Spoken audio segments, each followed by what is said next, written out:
Indonesia merupakan negara agraris yang memproduksi banyak komoditas pertanian seperti padi, jagung, sawit, dan lain sebagainya. Berdasarkan data Kementerian Kehutanan tahun 2015, produksi padi nasional meningkat dari tahun 1990 yang berjumlah 44,9 juta ton menjadi 75 juta ton pada tahun 2015. Meningkatnya aktivitas pertanian berbanding lurus dengan peningkatan jumlah limbah pertanian. Limbah pertanian yang dimaksud adalah limbah biomasa berupa lignoselulosa yang terdiri dari selulosa, hemiselulosa, lignin, dan silika. Perlu diketahui bahwa pemanfaatan limbah lignoselulosa masih terus dikembangkan, mulai dari industri pupuk, pakan ternak, obat, hingga bahan bakar. Salah satu teknologi tepat guna yang sedang digencarkan adalah konversi lignoselulosa menjadi bioetanol.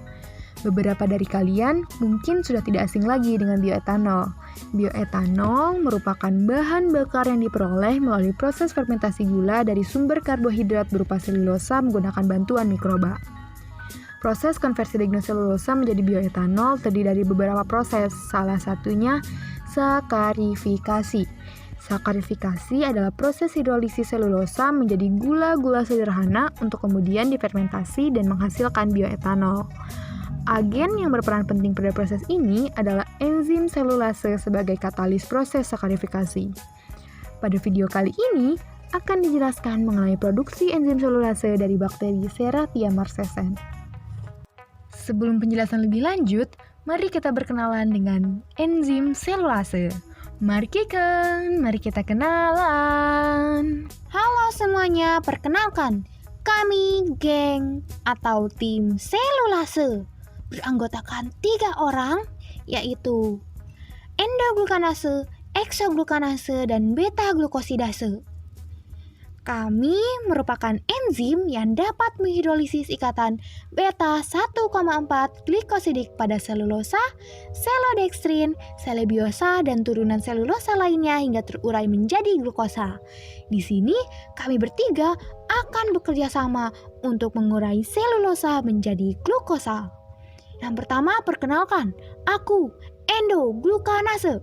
Berfungsi sebagai pemecah rantai polisakarida selulosa menjadi rantai yang lebih pendek yaitu oligosakarida. Aku dapat bekerja di wilayah serat selulosa yang mempunyai kristalinitas rendah untuk memecah selulosa secara acak dan membentuk ujung rantai yang bebas. Kemudian kerjaku akan dilanjutkan oleh temanku yaitu eksoglukanase. Halo semuanya, aku eksoglukanase. Di sini aku berfungsi untuk memecah rantai oligosakarida menjadi molekul-molekul disakarida. Oh iya, kalian bisa panggil aku selebiohidrolase juga loh. Nah, molekul-molekul disakarida ini kemudian akan dipecah lagi oleh temanku beta-glukosidase. Halo semuanya, aku beta-glukosidase. Berfungsi untuk memecah disakarida menjadi 2 molekul glukosa yang merupakan gula sederhana. Ini merupakan tugas terakhir dari geng selulase. Terima kasih, sampai bertemu kembali. Wah, terima kasih banyak nih geng selulase telah mengisi video kali ini. Buat para penonton sekalian, perlu diketahui bahwa enzim selulase ini dapat diproduksi dari jamur, bakteri, tumbuhan, dan ruminansia. Namun pada umumnya, kebanyakan industri menggunakan bakteri selulotik dan fungi selulotik sebagai penghasil enzim selulase. Apakah kalian tahu bahwa bakteri selulotik dapat dijadikan sebagai bahan baku produksi enzim selulase komersial? Bakteri selulotik memproduksi enzim selulase untuk memenuhi kebutuhan nutrisi dan karbon bagi pertumbuhannya dengan mengkonversi selulosa menjadi lignoselulosa dan glukosa. Penggunaan bakteri selulotik sebagai bahan baku produksi enzim didasarkan pada keunggulannya seperti laju pertumbuhannya yang cepat, kompleksitas enzim, dan variabilitas habitat yang mendukung. Salah satu bakteri selulotik yang berfungsi sebagai bahan baku produksi enzim selulase komersial adalah Serratia marcescens.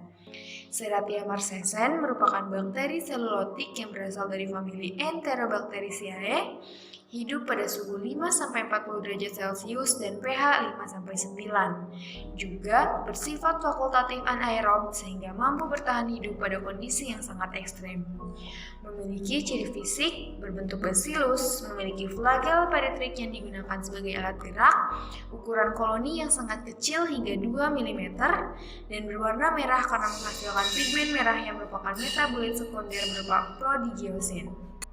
Pada penelitian yang dilakukan oleh Septiani et al. Pada tahun 2017, memberikan hasil bahwa Serratia marcescens terbukti dapat menghasilkan enzim selulase. Tetapi belum ditemukan variasi perlakuan suhu, pH, dan nutrisi yang tepat untuk mengoptimalkan produksi enzim selulase dari Serratia marcescens. Potensi produksi enzim selulase dari bakteri, salah satunya Serratia marcescens, sangat tinggi, namun pemanfaatan secara komersialnya belum optimal. Hal tersebut dikarenakan adanya keterbatasan biaya dan industrialisasi enzim. Dalam industri saat ini, metode scaling up yang biasa digunakan antara lain metode fermentasi solid state atau SSF dan fermentasi terendam atau submerge atau SMF. Pada metode SSF digunakan penyangga padat sehingga proses fermentasi terjadi dengan ketiadaan air bebas. Biasanya digunakan substrat padat seperti limbah pertanian yang berbasis lignoselulosa. Keuntungan dari SSF antara lain biayanya yang murah dan mendukung proses fermentasi yang berasal dari substrat padat seperti lignoselulosa sehingga memanfaatkan limbah hasil pertanian. Metode fermentasi terendam atau submerged fermentation merupakan metode pembuatan biomolekul dengan enzim dan senyawa reaktif lainnya yang direndam dengan cairan seperti alkohol, minyak, atau nutrition broth. Fermentasi terendam biasanya dilakukan pada cairan yang mengalir bebas seperti molasses dan broth, melibatkan pertumbuhan mikroorganisme sebagai suspensi dalam media cair dengan berbagai nutrisi dilarutkan atau tersuspensi sebagai padatan partikulat. Sekarang teman-teman udah pada tahu kan urgensi dan manfaat produksi enzim selulase dari bakteri Serratia marcescens. Siapa mau jadi pengusaha enzim? Kami tunggu langkah nyatamu.